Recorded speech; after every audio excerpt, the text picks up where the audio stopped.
Naaresto ng Naga City Police ang isang suspect sa kasong 141 counts ng qualified theft at rank number 7 most wanted sa rehiyon nitong February 2 sa Zone 1 Barangay Triangulo, Naga City. Arestado ng mga otoridad ang isang babaeng kinukonsiderang rank 7 sa most wanted sa Bicol Region. Ang suspect nahaharap sa 141 counts ng qualified theft. Naaresto ka nga itong regional most wanted sa rank 7 actually. Ang na nagkaroon ng 141 counts of qualified theft.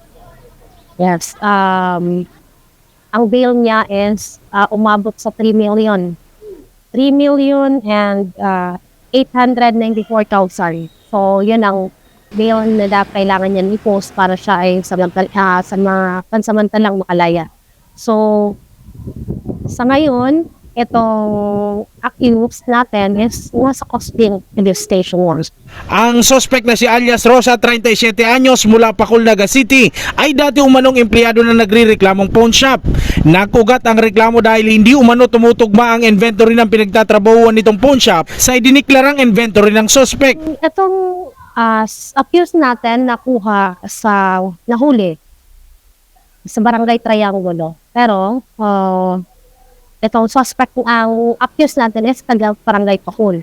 So, no 2024, may isang pawn shop na nagreklamo sa police station 1 na kung saan nagkaroon nga ng nakawan.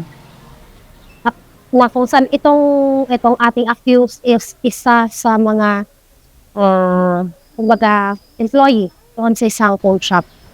Nakita nila during inventory na mayroong discrepancy doon sa record ng mga sinasamla. Sa halip na ang isinangla is iPhone 13, pag binuksan mo yung item na nasa custody nila is nasa iPhone something lower yun.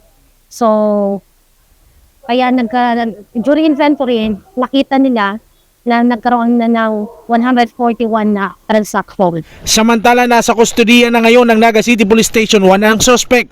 Jan Amador, CSN.